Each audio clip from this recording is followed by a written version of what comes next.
This didn't come out on top for the weekend, but that was the case as Golden Eagles hit the road to Birmingham this weekend.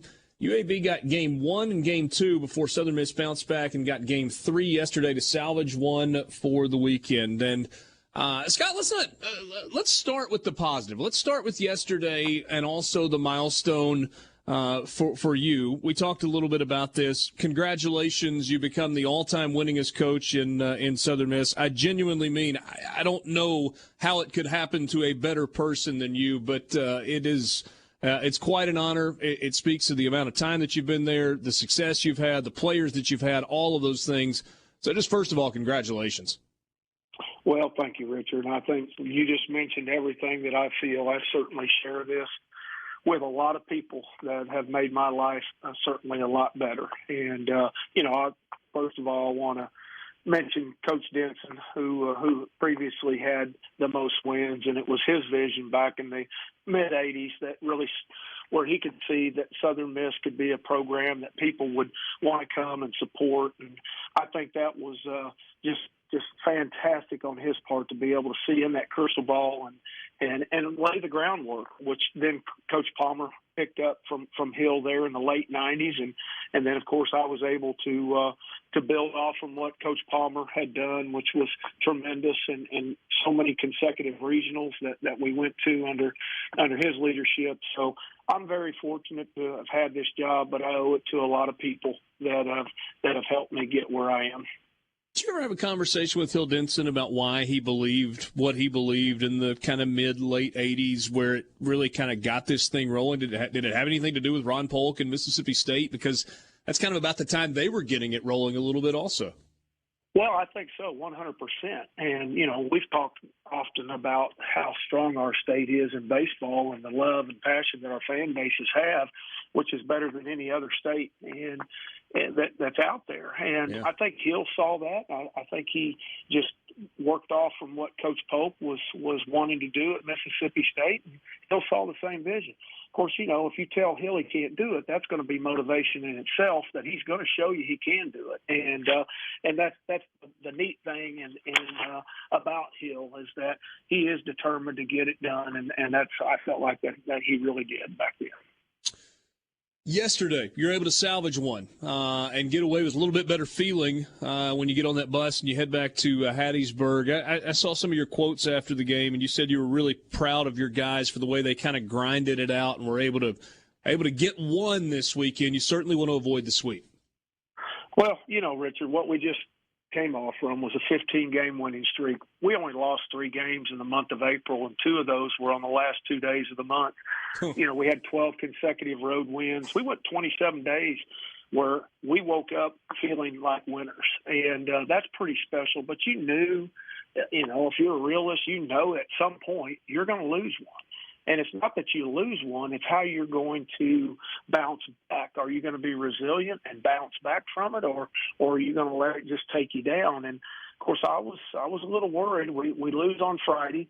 We should have won. Anytime you score 6 runs on a Friday night with Tanner on the mound, you feel like you're in pretty good shape. But credit UAB. I mean, offensively, they had a great game plan against our guys all weekend. In all honesty, I felt like they took better swings than anybody we faced this year. So Saturday, we just didn't make the adjustments that we needed to win the baseball game offensively. I was very disappointed. Of course, then at that point, you're a little bit worried. You just rolled off 15 straight. Now you're 2 straight losses. So, going into Sunday, it was backs against the wall, and we as a team, we had to feel that sense of urgency to come off that wall and give ourselves a chance to win and get back into that good feeling. And that is what I'm so proud of about this club, being able to do just that, where I've seen a lot of clubs out there that would have just continued to fold. They wouldn't have been resilient, but this group of guys, they were. I've never loved the term wake-up call when people are like, oh, well, they've won a bunch of games in a row, that they need to take a loss and have kind of a wake-up call.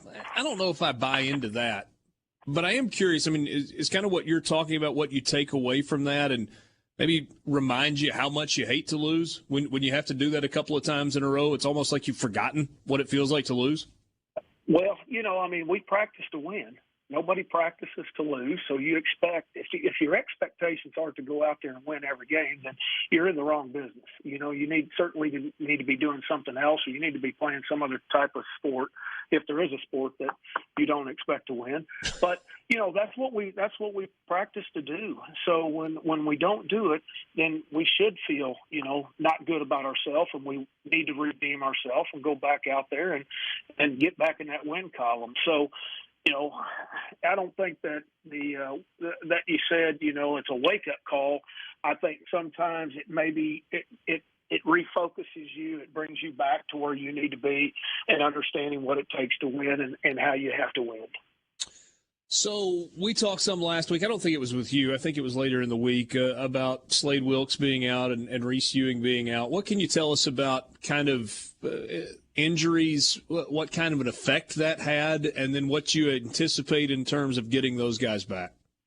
Well, it's huge for us. We don't have a lot of depth on the position player side. And, Reese is our 3-hole hitter and has been all year, and Slade has been our 5-hole hitter as a DH there. And Reese has played outstanding defense, which enables us to play Montenegro in center, who's been playing really well there. So it kind of disrupted things there offensively and somewhat defensively for us. But, we had to, on Sunday, we had to continue the same because neither one of them were available, nor will they be tomorrow night against South Alabama. But that's all part of it. Injuries are a big part of sports. It happens, and, nobody's exempt from it. And when it does happen, it gives other people the opportunity. You hope that in those opportunities they've been preparing for it and staying hungry and staying focused to help that team win. And certainly that's what we do whenever we make a lineup out that doesn't have those regulars in there. Reese, I don't expect Reese to be back until the following weekend. We have Old Dominion this weekend. I'm hoping to have him back by UTSA. He does have a break in his hand on his pinky side. And then Slade, we had him back for Friday with a oblique strain. We missed all of Rice series and then at Southeast Louisiana, but we're able to get him back in the lineup on Friday. He was probably 90%, I think. He really took a real nice BP. Didn't have anything to show for it in the game. But then on Saturday, gave us a sacrifice fly to score the second run in that first inning. And then in the bottom half of that inning, their guy, leadoff hitter, hits a home run, and Slade literally, I thought he was going to go through the wall, and their wall was not forgiving at all.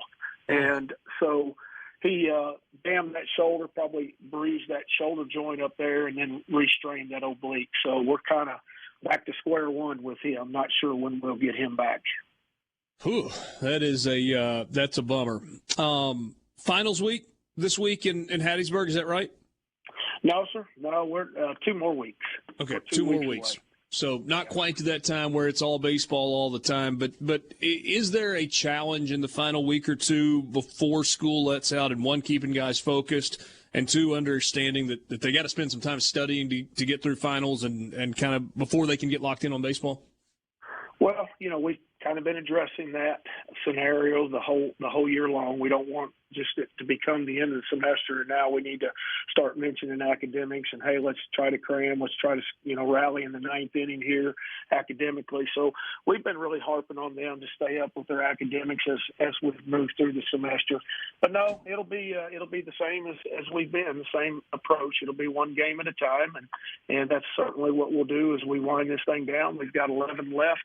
Regular season, 2 of those midweeks, tomorrow night, South Alabama, and then in 2 weeks we'll have Ole Miss at home here, and that is during our finals week on a Wednesday. I'm sorry, it is on a Wednesday as they're traveling to LSU. But then we have 3 really tough conference weekends left this week with Old Dominion, really powerful offense that they have, and then the next week probably the hottest team in our league, UTSA at home, and then we finish up on the road at Middle Tennessee, who has outstanding starting pitching. So, we can't look at the big picture. We have to simplify it and just really focus on tomorrow night with South Alabama. Just want to be playing good baseball this time of the year. South Alabama tomorrow night. Scott,